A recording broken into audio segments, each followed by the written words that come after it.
मैं हमारे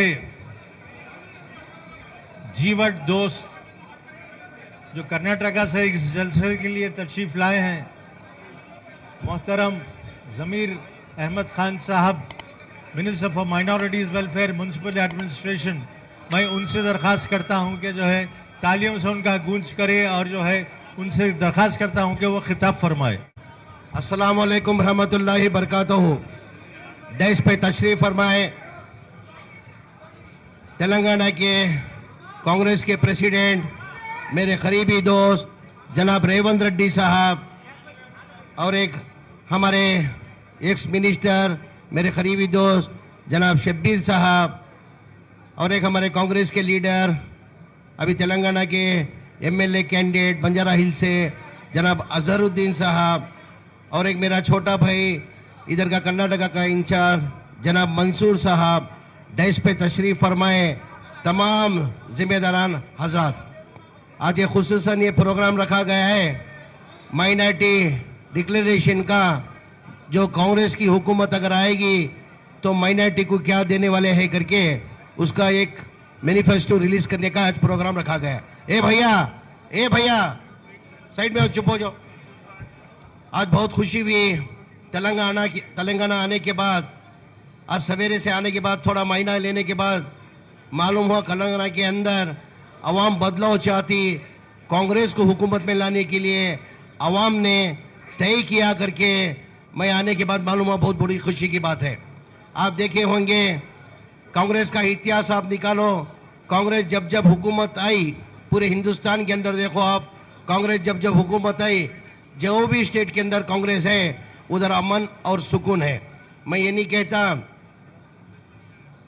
इस हुकूमत के अंदर 10 साल से तेलंगाना के अंदर केसीआर की हुकूमत चल रही है। आप लोग अच्छी तरह से जानते हैं, पहले ये हैदराबाद करके था, आंध्रा करके था, ये तेलंगाना लाने वाले हमारी लीडर सोनिया गांधी की वजह से आज ये तेलंगाना दिया गया है। 10 साल हो गया तेलंगाना आने के बाद, 2 बार वो लोग रिपीट हुए। मैं मेरी आवाम से एक आजीज़ाना गुजारिश करता हूँ, इस 10 साल में इस हुकूमत ने मुसलमानों को दिया क्या? जैसा मैं पूरा तहकीकात करने के बाद 10 साल के अंदर ये माइनॉरिटी का जो ग्रांट है वो सिर्फ माइनॉरिटी ग्रांट 2200 है, उसको इस्तेमाल किया जाता है, सिर्फ 800 करोड़ रुपए इस्तेमाल किया जाता है। अगर मेरे को मालूम पड़ा अगर कांग्रेस हमारी हुकूमत आएंगी तो हम 5000 करोड़ देने वाले हैं करके मेरे को ये मालूम हुआ है कि कांग्रेस हुकूमत आएगी तो अपने को 5000 करोड़ देंगे करके। रिजर्वेशन जो था 4% जो रिजर्वेशन, हमारी हुकूमत आएगी तो 4% रिजर्वेशन देते करके मालूम हुआ। आप आज कर्नाटका के अंदर ले लो, कर्नाटका का एकजुट होने की वजह से आज कर्नाटका के अंदर कांग्रेस हुकूमत है। कांग्रेस हुकूमत के अंदर मेरे को भी मंत्री बनाया गया। मैं हाल ही के अंदर कर्नाटका से मैं मंत्री हूँ। आज मैं कर्नाटका के अंदर जो हाल ही के अंदर 2023 के अंदर जो इलेक्शन चुनाव हुआ था उसके अंदर जो माइनॉरिटी जो वोट है एकजुट होके देने की वजह से आज कांग्रेस पार्टी 130% सीट आज कर्नाटका के अंदर जीती हुई है। आज हुकूमत आने के बाद, उससे पहले हमारे इधर कर्नाटका के अंदर बीजेपी की हुकूमत थी। बीजेपी हुकूमत के अंदर जो हमारा रिजर्वेशन था, जो 4% जो हमारा रिजर्वेशन था, जो वीरप्पा मोइली साहब जो 92 के अंदर जो 4% रिजर्वेशन दिए थे, वो रिजर्वेशन को बीजेपी हुकूमत आने के बाद वो रिजर्वेशन को निकाल दिया गया था। आप लोग जानते हैं, आप आंध्रा तेलंगाना मतलब कर्नाटका से कोई दूर नहीं है, एकदम पड़ोसी होते हैं। आप लोग हर बात की आप खबर रखते हैं। जो बीजेपी जो 4 साल से जो हुकूमत थी, वो उस हुकूमत के अंदर माइनॉरिटी को, खासकर मुसलमानों को करके नहीं है, माइनॉरिटी ले लो, मुस्लिम ले लो, क्रिश्चियन ले लो, सिख ले लो, हर कौम को जो उन्होंने टारगेट करके जो काम किया है आप लोग अच्छी तरह से जानते हैं। मैं उसको दोबारा रिपीट नहीं करना चाहता हूँ। तो मेरी आवाम से एक आजीज़ाना गुजारिश, मेहरबानी करके आज हमारी हुकूमत, कांग्रेस हुकूमत आने के बाद जो बीजेपी हुकूमत के अंदर सिर्फ 800 करोड़ था, हमने मैनिफेस्टो में घोषणा भी नहीं किया था, हमने मैनिफेस्टो के अंदर अनाउंस भी नहीं किया था कि हम क्या करने वाले हैं करके। हमारी हुकूमत आने के बाद जो बीजेपी हुकूमत के अंदर जो 800 करोड़ जो बजट था, उसको जो हमारे सिद्धरामैया साहब मुख्यमंत्री बनने के बाद उसको 6 महीने का बजट दिया हम लोग।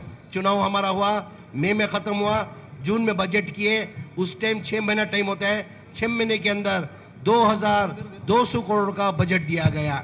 उसके अंदर खासकर हमने तालीम के अंदर मैं एजुकेशन के अंदर ज़्यादा तवज्जो दिया। एजुकेशन के अंदर जैसा कि हमने मैनिफेस्टो के अंदर नहीं अनाउंस किया था, मेरे को 100% उम्मीद है इधर तेलंगाना की हुकूमत, आज अवाम हर कौम एक चेंजेस चाहती है। हर कौम ने तय कर दिया है कि इधर कांग्रेस हुकूमत लाना, इधर कांग्रेस हुकूमत आने से कोई नहीं रोक सकता, और रेवंत रेड्डी साहब मुख्यमंत्री बनने से कोई भी नहीं रोक सकता, क्यों ये अवाम तय करती है। मैं आप नहीं तय कर रहे, अगर अवाम तय कर दी और कुछ भी कर सकती है। हमारी हुकूमत आने के बाद हमारे मैनिफेस्टो के अंदर ये सब नहीं था। जैसे कि हमने तालीम के अंदर मुसलमान बहुत पीछे हैं, उनको तालीम के अंदर मुसलमान को आगे लेके आना करके जो हमने मैनिफेस्टो में अनाउंस नहीं किया था, हमारी हुकूमत आने के बाद, जैसे कि बच्चे बाहर जो पढ़ने जाते हैं, अब्राड जो बच्चे पढ़ने जाते हैं, उनकी फीस जो होती है 30 लाख रुपए फीस होती है। बहुत से गरीब बच्चे 30 लाख रुपए कहाँ से लेके आएंगे? गरीब आदमी, ऑटो ड्राइवर, कूली करने वाला बच्चा अच्छा पढ़ता है, वो उसको अब्राड जाना चाहिए, उसको अब्राड जाने के लिए 30 लाख की जरूरत पड़ती है। 30 लाख उनके पास नहीं होता है, वो बच्चे अब्राड जाके अच्छी तालीम होना करके उनकी 30 लाख रुपए हमने गवर्नमेंट से तय करके 30 लाख रुपए उधर दे रहे हैं हम लोग। उसके साथ में बहुत से बच्चे हमारे डॉक्टर जो है, बहुत से गवर्नमेंट बच्चे चालाक ज़हीन, बहुत अच्छे पढ़ने वाले, गरीबी के अंदर बहुत अच्छे पढ़ने वाले बच्चे होते हैं, उनको गवर्नमेंट से क्या है, गवर्नमेंट से फ्री सीट मिलती है, मेडिकल के अंदर फ्री सीट मिलती है। फ्री सीट मिलने के बावजूद भी उसको 11 लाख रुपए फीस भरना पड़ता सालाना। 5 साल का फीस कितना होता है? 55 लाख रुपए होता है। 55 लाख गरीब कहां से लेके आएगा? ऑटो ड्राइवर, कूली करने वाला, उनको 55 लाख की अरेंजमेंट नहीं होने की वजह से उन्होंने क्या करते, ड्रॉप आउट कर देते। उस वजह से मुसलमान के अंदर भी बच्चे, माइनॉरिटी के अंदर भी बच्चे डॉक्टर बनना करके बोल के हमने सालाना माइनॉरिटी डिपार्टमेंट से वो बच्चों को 5 लाख रुपए फीस देने का तय करके 13,000 बच्चों को डॉक्टर बनाने का तय करके हमने एक नवा स्कीम लेके आए। और जो स्कॉलरशिप आप देखे होंगे कि सेंट्रल गवर्नमेंट के अंदर जब कांग्रेस की हुकूमत थी, फर्स्ट स्टैंडर्ड से लेके 8th स्टैंडर्ड तक गरीब बच्चों लोग को एक स्कॉलरशिप देता था, उन्होंने रद्द कर दिया। इन्हें केंद्र में, सेंट्रल में ही रद्द कर दिया, तो कोई स्टेट के अंदर आज तक जारी नहीं की। जैसे हमारी कांग्रेस के अंदर हुकूमत आने के बाद, सिद्धरामैया मुख्यमंत्री बनने के बाद, वो जो सेंट्रल गवर्नमेंट से जो स्कॉलरशिप की स्कीम थी उसको जो रद्द कर दिया था, पहली स्टेट के अंदर कर्नाटका के अंदर हमने लागू करके 5 लाख बच्चों को बेनिफिट होता है। मतलब फर्स्ट स्टैंडर्ड से लेके एकवीं क्लास से लेके 5वीं क्लास तक 1000 रुपया, ये 5वीं क्लास से लेके 7वीं क्लास तक हर 2,500 रुपये होता है। 8वीं क्लास का 3,500 होता है। एक गरीब को क्या है, 3,500 रुपये फीस बनना बहुत बड़ी बात है। यानी ऐसे बहुत से स्कीम जो बजट में नहीं लेते हम लोग, हमारी कांग्रेस हुकूमत आने के बाद ये मुसलमानों को फायदा दिया। और एक सबसे बड़ी स्कीम लेके है, आप देखे होंगे, मैं बहुत से देखा हूँ, जैसे कि तेलंगाना हैदराबाद सिटी के अंदर जितने भी लोग ऑटो ड्राइवर ज्यादा करके माइनॉरिटी के है, तो हमने क्या किया, हमारी हुकूमत के अंदर हमने मैनिफेस्टो में अनाउंस नहीं किया था। हमारी हुकूमत आने के बाद ड्राइवर सिर्फ ड्राइवर बन के नहीं रहना, वो भी मालिक बनना करके नई एक स्कीम लाके 8.5 लाख रुपए का गाड़ी के अंदर 3 लाख रुपए सब्सिडी हम लोग दे रहे। 3 लाख रुपए सब्सिडी हम दे रहे। बैंक का लोन हम करा के ड्राइवर बन के रहना नहीं, वो मालिक बनना करके उसको एक नवी स्कीम लेकर के इस साल से चालू कर दिया। यानी एजुकेशन के अंदर ज्यादा करके हम लोग ताउन ये कर रहे हैं, ज्यादा करके एजुकेशन के अंदर ध्यान दे रहे हैं। मेरी आवाम से, नौजवानों से एक आजीजाना गुजारिश, मेहरबानी करके कर्नाटका के अंदर जैसा हुकूमत है, इस बार भी तेलंगाना के अंदर अभी 2024 के अंदर इसका इफेक्ट किधर पड़ता है? आज पूरे स्टेट के अंदर, पूरी हिंदुस्तान के अंदर कर्नाटका का चुनाव जीतने के बाद आज पूरी जगह बदला हुआ है।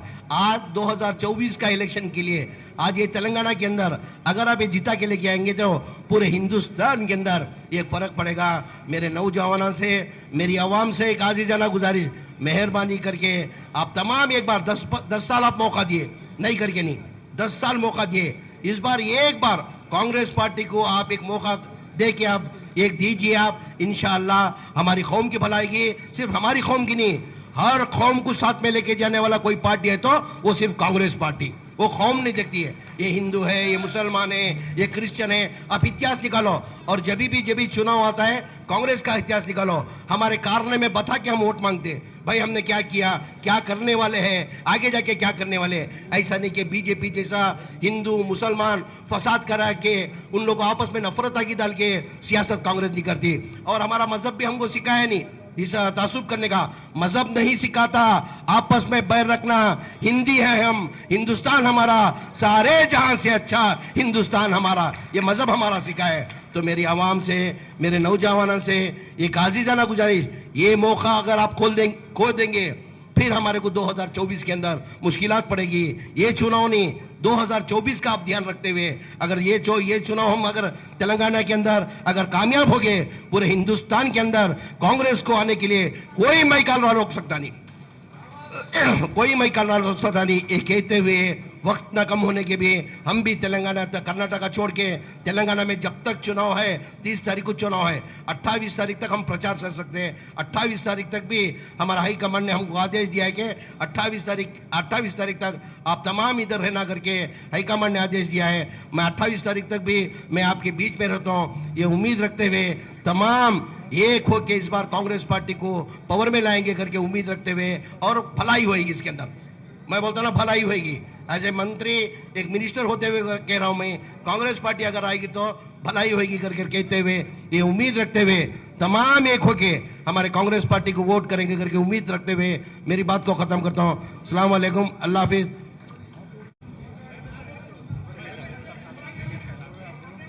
मैं अब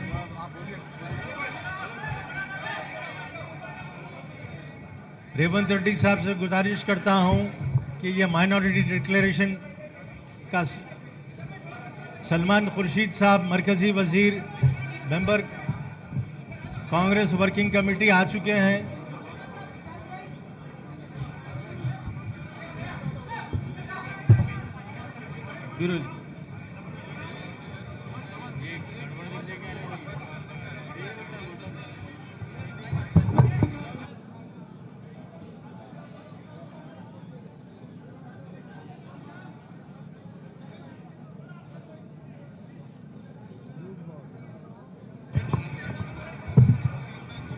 भाई स्टेज पर बदअमानी पैदा मत कीजिए। मैं जनाब सलमान खुर्शीद साहब का इस्तकबाल करता हूं आज के इस प्रोग्राम में। माइनॉरिटी डिक्लेरेशन का रस्म इजरा किया जा रहा है।